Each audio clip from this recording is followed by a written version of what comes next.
Welcome to our basic maintenance video that we hope will give you some useful tips on keeping your bike in good condition and helping you to identify and rectify any simple maintenance problems that may arise.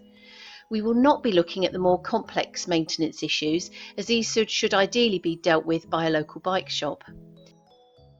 A professional cyclist will say that a clean bike is a silent bike. Before we start, you'll need the following equipment to enable you to undertake rudimentary maintenance on your bike. We will now go through the 9 most common basic maintenance areas. To inspect your bike carefully, it's always best to give it a thorough clean beforehand, particularly if the frame is very muddy. You can do this using a bucket of hot soapy water and a brush and rinse down with a hose pipe. There are numerous products on the market for cleaning your frame, and either method will produce a clean bike that will help you to identify any areas that need attention. We are not focusing on cleaning a bike in this video, as there are many others available on YouTube for this purpose.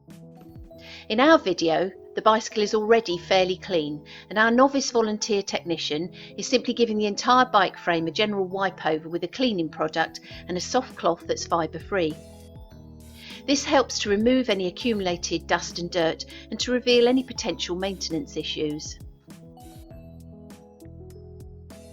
Start by applying a spray such as GT85 or WD-40 to the chain by turning the pedal in a backwards direction and simultaneously spraying the product, but avoiding any contact with your brake system.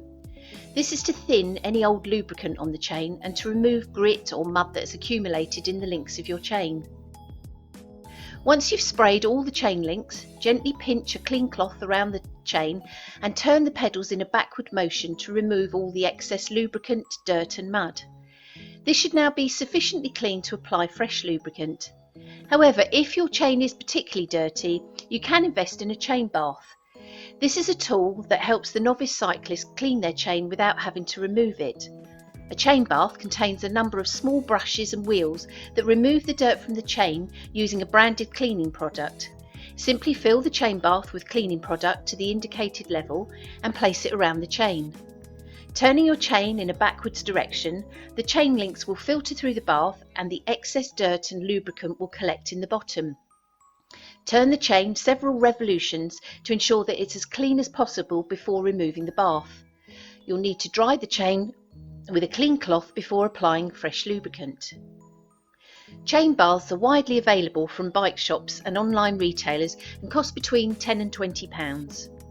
There is an extensive variety of chain lubricants on the market to choose from, ranging from dry, wet, cheap and expensive. These are a few examples available, and we're not endorsing any of these in particular.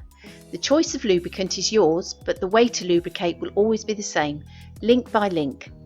Simply follow the instructions on the lubricant bottle and ensure you remove any excess from the chain using a soft cloth after the recommended cure time. Ideally, you should check and lubricate your chain once a month and your bike will thank you.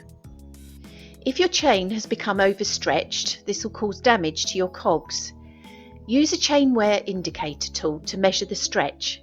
If the tool drops through the links on the 0.75 indicator side, there is some stretch and you need to consider buying a chain fairly soon. You should check your pedals at least twice a year. A correctly functioning pedal should turn freely. You can check this by simply spinning the pedal round. You also need to check if there's any play or wobble in the pedal by gripping it firmly with your hand and moving it from side to side. If there's any play in the pedal or it's not turning freely, take it to your local bike repairer and have it checked out. You should regularly check your wheels to ensure there is no sideways movement by gripping the wheel firmly and moving it from side to side. In our video, you can clearly see some wobble in the wheel, and this is due to the skewer not being fully tightened. Check your brake pads for wear, particularly after a long ride of 30 or 40 miles or more. There are small grooves in the side of brake pads, and if the grooves have become smooth or are flat, then your pads will need to be replaced. This is a job for your local bike repair shop. A derailleur is a mechanism for changing gear on bicycles. This is a device that lifts the driving chain from one sprocket wheel to another of a different size. These are mainly on the back of your bike frame, but sometimes on the front depending on the types of bike. If you notice any cracks in your derailleur, take it to your local bike shop for repair. Whilst you're cleaning your bike, take the opportunity to inspect all the cables. Look for untwisted cables or for signs of rust or those that are completely broken. If you discover you've got a problem with a cable, take it along to your local bike shop. An incorrectly positioned saddle can cause problems with your knees, pelvis or hips. Your ride will be much more efficient and comfortable if your saddle is fitted correctly. There are numerous videos on YouTube that explain the method for calculating the optimum position. If you feel your saddle is not in the correct position, take a look at one of these videos and you might find you feel more comfortable after any adjustments. You need to check how much air your tyre needs. This is easy. The recommended tyre pressure ranges are on the outside wall of your tyre and are usually given as bar or PSI. You're much less likely to have a puncture if your tyres are inflated to the correct pressure or close to the maximum recommended. Ideally, you should check your tyre pressures every ride, since correctly inflated tyres will reduce wear and tear. So that's it, all done. Maintenance finished and you're ready to go. Our novice volunteer is now feeling very happy that she's managed to check everything herself and star in our video. Well done, Nicole. If you found this video useful, then please give us a thumbs up or leave a comment or share with another novice who might appreciate some basic maintenance tips. Please subscribe to avoid missing our next video. Thanks so much for watching.